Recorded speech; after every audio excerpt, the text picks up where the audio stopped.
Firstly, just to talk a little bit about the main themes of the conference. We came here to talk about how to provide access to basic skills for wider groups of learners.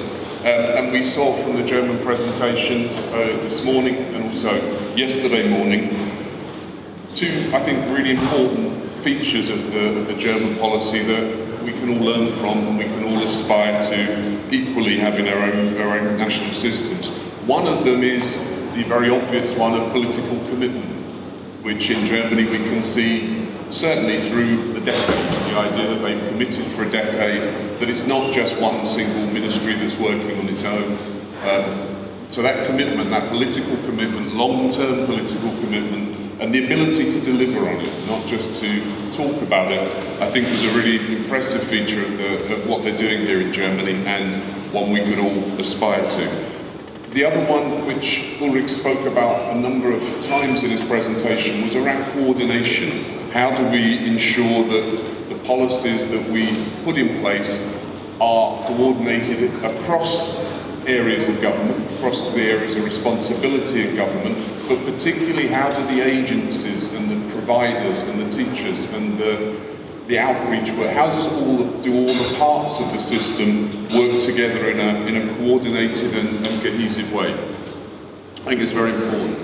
The third thing I'd say about the learning I've taken from this as well is that that's not enough. You can have commitment and you can have coordination of people working together, and you can even have some sensible strategies. But if we don't clearly understand and we're not very explicit about what underpins those strategies, what are the principles that lead us to design that sort of education program? What are the principles that underpin our teacher training? What do our teachers know and believe? And what do we believe when we design parts of the system? And we're quite often not very explicit about that. And we quite often assume that we have joint knowledge, assume that we all believe in similar things. Now, that brings me on indirectly to the EBSN Conference Declaration. One of the purposes of the Conference Declaration, one of them is just to talk and have an activity where we can all engage around text and we can all engage around the types of ideas that we talk about in our work every day. The second reason is to try and make the network explicit, to try and make the network say what it believes in, so that it's clear for those inside and outside what it is that the network actually believes in. And we do believe in providing access to a wider group of learners to basic skills. The Conference Declaration is one way in which we can start to talk to each other about not just how you might do it, but what are the features that are important? What elements do we all agree that need to be focused on? Now, of course, when we began to talk about it, we don't agree about all these things, particularly about the minor details that we'll always get stuck on of wording. So when groups talked through the first version of the Conference Declaration, largely there was agreement, I think. There were very few pieces of paper with scrawled writing that said, no, we don't agree with that. There were lots of people who had suggestions for more and other areas to cover, and obviously some of those we can incorporate and some of them we can't. And there are, as I say, a few issues of wording. Now, I've got the declaration on the screen and we'll post this, and there's 2 or 3 things I probably should say because I've ignored a lot of people's comments on 2 or 3 areas. And I was surprised at the areas that I had to disagree with everybody on. One of them was in bullet point number 3, in which we talk about the domains of adults' lives. Now, a number of people wanted to add domains, health, for example, sports. I wouldn't really classify those as domains of adults' lives. They're domains of learning and domains of activity, but not domains of adults' lives. But quite logical things to add in. The one that's really surprised me was the number of people who rejected the idea of faith as an important domain in adults' lives. And when we talk about domains in adult lives, the only reason we're identifying these is because they're ways to access learners. and there are ways in which we can not just access them, but support them in learning. And these domains are places where that learning can happen. So it seemed to me, and in conversation with others, that faith, i.e. the church, the mosque, the synagogue, is an important part of lots and lots of adults' lives, and one that we should be aware of and try and access adults through that particular domain. So for now it's left in. If other people want to argue, we can continue the argument later. The second one was wording as well. In a number of the bullets, we've reduced the number of bullets rather than adding more, and we've taken stuff out. When we talk about adult migrants in the document, a number of people wanted us to say adult migrants and refugees. So again, there's a semantic discussion to be had about what we mean and why we need to put the word refugees when a migrant is the umbrella term for all those adults who've moved countries. And in England, for example, there are numbers of refugees. There are a far larger group of adults who are migrants. They've moved. And equally, they need language support, and they need support to integrate into their society. And I don't think it helps us to distinguish between those two groups.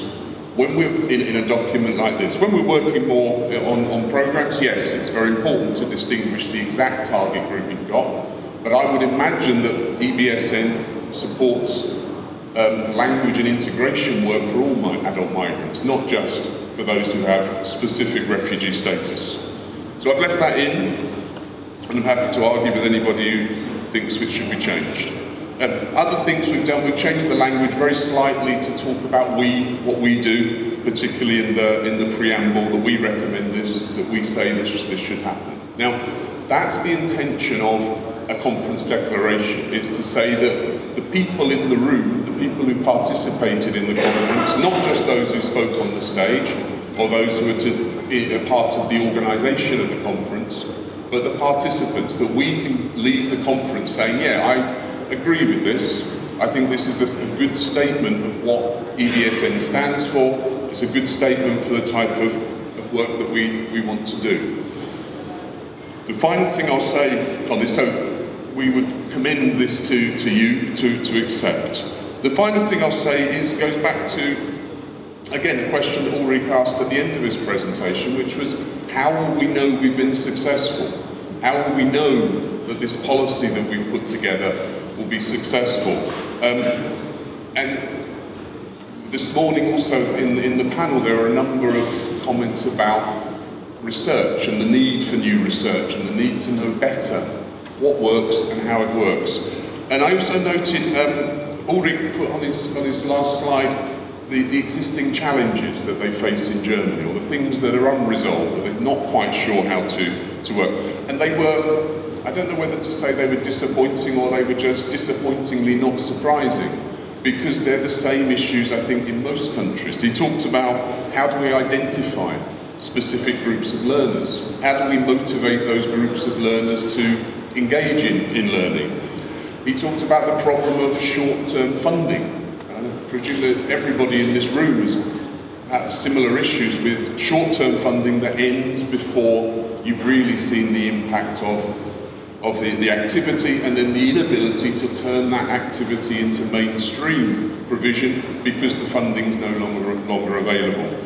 He talked about teachers and how do we identify what teachers need to know? How do we identify the standards for teachers and then ensure that all those teachers meet those standards? How do we do that? We don't know yet. He talked about learning progression. How do we ensure that somebody who does a literacy course doesn't then fall in a gap before vocational courses, for example, or university courses or other forms of learning? And the last one, he said, we don't know what works in the classroom. And I'd add that to that, we don't know what works outside the classroom.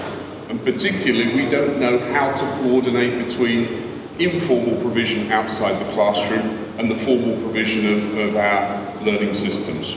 So we do need more research and we need more knowledge. What I would be very concerned about is if we try to evaluate too carefully or too closely individual initiatives. because evaluations, just through the nature of evaluation, we measure what we can measure, not necessarily what is useful to measure or what we would really learn from. So we do need much more research, and we also need to be very, very careful with the research that we do. Final thing I'll say, I'll go back to the beginning in terms of what I said I thought were the main ideas from Ulrich's presentation and from Tim's this morning as well. The idea of commitment to basic skills policy, the development of basic skills policy, and the idea of coordination of that policy across disparate bodies and disparate groups is also something that EBSN can play a very important role in supporting that development.